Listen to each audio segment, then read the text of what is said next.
One of the most common questions that I've been asked lately is, are we in a buyer's market or are we in a seller's market?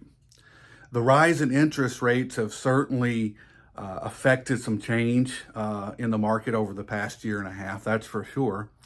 But the Lexington housing market is unique to many other markets, I think, because of its low inventory levels. And we've been sitting on low inventory for quite some time.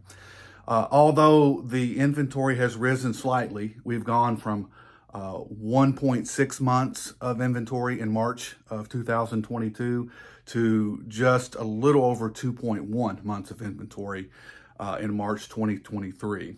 So it has risen. But with higher interest rates, low inventory creates an interesting dynamic. It's true higher interest rates have reduced the buyer pool somewhat, and it's definitely affected budgets. But there are still buyers out there.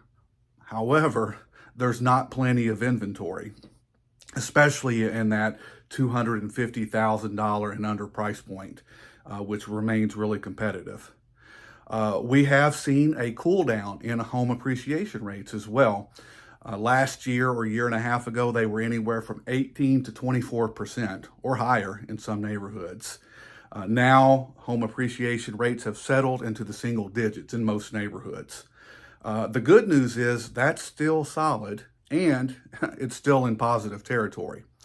So with all that being said, the answer to the question, are we in a buyer's market or are we in a seller's market, is this.